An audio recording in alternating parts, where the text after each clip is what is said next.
Millions of viewers were captivated by Diahann Carroll, the powerful woman of Dynasty, with her cold eyes and the pride of Dominique Devereaux.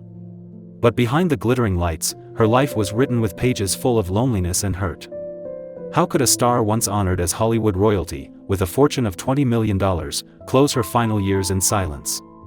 She went through jealous love affairs, promises that never came true, and long nights with no one by her side. Now, what remains of her legacy is like a strange puzzle, from dusty luxury items to closed rooms that seem to hide an untold story. Why were the last days of this icon so empty? And what secrets are sleeping under that forgotten roof?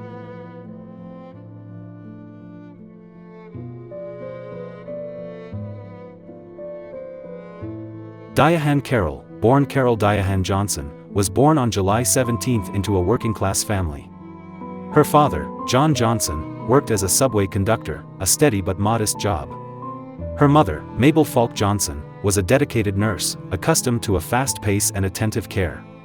Despite their young age, her parents had a strong desire for a more fulfilling and elegant life. When Diahann was a toddler, they sent her to live with an aunt in North Carolina. This decision was not made out of lack of love, but out of a desire to have time and opportunity to settle down before taking their child back. A few years later, the family reunited in Harlem, a vibrant center of African American culture and art at the time. Perhaps out of a sense of compensation, her parents indulged Diahann to the fullest. She was called the Princess, and all her interests and dreams were supported. Diahann attended the New York School of Music and Performing Arts, a creative environment where she met many faces who would become icons, including Billy Dee Williams. Here, her talent was nurtured through vocal, dance and stage performances. She soon revealed her graceful demeanor, exquisite musicality, and confidence in front of audiences. At the age of 15, Diahann first appeared in Ebony magazine as a model, a remarkable achievement for a young black woman in the early 1950s. It was not just a photo, but the first door that led her to the entertainment world, where fame and challenges always went hand in hand. So do you remember the first time you saw Diahann Carroll on screen? Leave comment number 1 under the video and continue watching with me.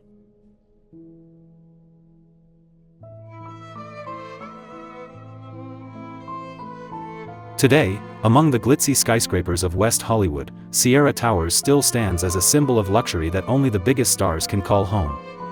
Diahann Carroll lived there for many years, surrounded by white walls, light pouring in through giant glass windows, and views stretching out to the Los Angeles skyline. Her apartment was not only luxurious, it was also a treasure trove of memories. A Steinway piano sat in the living room where she would sit and try out tunes for her shows. On the shelves were sculptures and paintings by famous artists, next to the gorgeous evening gowns that had appeared on the red carpet. Each item seemed to retain the warmth of a woman who loved beauty and had lived her whole life to reach for it. But then, when she left, the apartment door closed. The items were listed in the auction catalog: sparkling jewelry, Julia's original script with handwritten notes, shoes that had seen her through many a major event. All of them suddenly became liquidation assets, with cold numbers attached. The apartment was originally listed for $4.2 million. No one bought it. The number dropped to $3.99 million, and it remained as silent as the silence that had enveloped the place since her death. In the twilight, from the balcony overlooking the city, one could imagine her standing there, silent, far away in a world she had conquered, but then left in silence.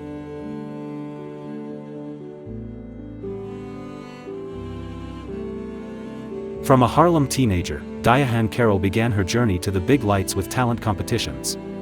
She participated in Chance of a Lifetime in 1954, the television show that was considered the American Idol of its time. On her first appearance, Diahann conquered the audience with her sweet voice and graceful demeanor. She won first prize and continued to win 4 consecutive weeks, a rare feat. This victory brought her to prestigious stages such as Café Society in Manhattan, which was once a meeting place for the upper class and top artists. Soon after, she had her first film role, although it was only a supporting role as Mert in Carmen Jones, 1954, but the film was a huge success, bringing Diahann to the attention of the public. The door to Broadway opened when she was cast in House of Flowers, a musical written by Truman Capote. The role earned her a Tony nomination, confirming her acting ability in addition to her already recognized singing voice. But it wasn't until 1968 that Diahann Carroll's career really took off. She starred in Julia, a groundbreaking television series that saw the first black woman in a primetime lead role, not as a maid or a supporting character. Julia was a nurse, widowed, strong and intelligent, a figure previously unseen on American screens. In film, her most memorable role was Claudine, 1974. No longer in the glamorous dresses or the glittering stage, Diahann played a single mother in Harlem, raising 6 children in poverty. This honest, emotional performance earned her an Oscar nomination, and changed Hollywood's perception of her. At her peak, Diahann Carroll was more than just an actress or a singer, she was a cultural icon, a woman who paved the way for generations of black artists to come.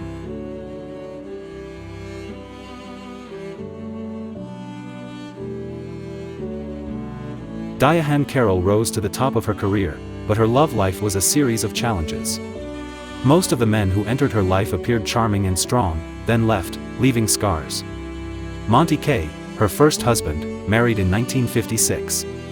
Initially, Carroll believed that this would be a solid support, but soon, the relationship began to crack. She met Sidney Poitier on the set of Porgy and Bess, and the two quickly became involved in an affair.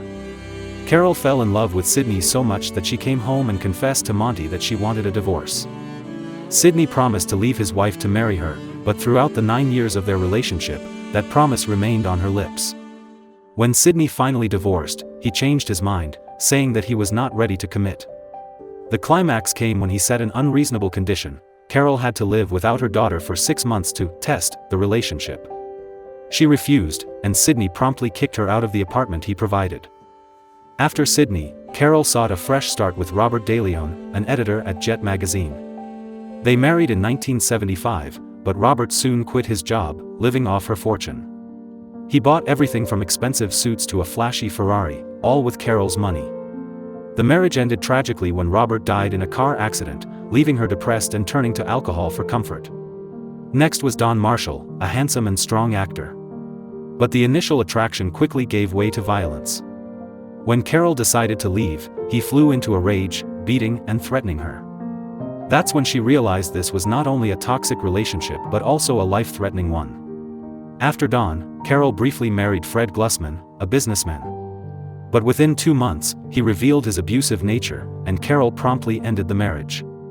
The last marriage was with Vic Damone, a romantic singer of the American music industry. Initially, Vic brought sweetness and faith in a mature love. But when his career declined, and Carroll remained firmly in the spotlight, jealousy began to creep in. Vic not only suspected her of other men, but also played a test by asking the accountant to flirt with her to see her reaction. Carroll refused, but Vic still concluded that she was not good enough. After many years of tension, they divorced in 1997. For marriages, a long relationship with Sidney Poitier all ended in separation.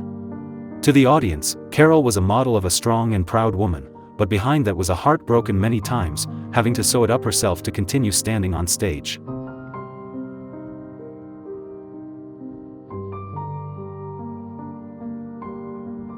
After years of tumultuous love and marriage, Diahann Carroll continued to work, but her health began to tell. In 1997, she was diagnosed with breast cancer, a devastating blow to anyone, even a strong woman like her. Carroll faced the illness with fortitude, undergoing surgery and treatment. She recovered, but the experience made her appreciate her time even more and be more selective about her work.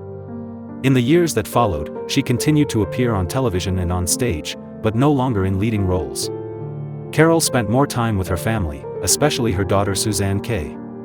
However, the shadow of loss still lingered.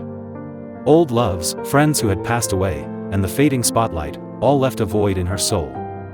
By the late 2010s, Carroll's health was rapidly declining. The cancer returned, this time accompanied by dementia.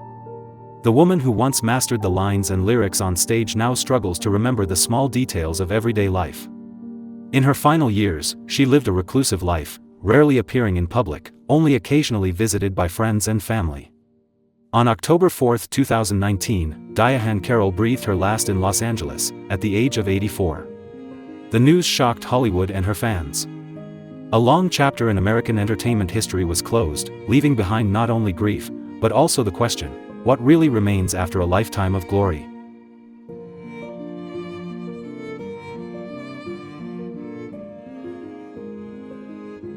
Diahann Carroll was more than just a star. She paved the way for black women on screen, breaking stereotypes and proving that they could be elegant, intelligent, and powerful. From Julia to Claudine, she inspired every character and every line. "My mother believed she deserved the best and she lived it," her daughter, Suzanne Kay, once said. Although Sierra Towers is now silent, Diahann Carroll's legacy lives on. If she was a part of your memory, please share so her story is never forgotten. And if you want to help us keep the stories of icons like her alive, please subscribe, so you don't miss the next journey. Goodbye.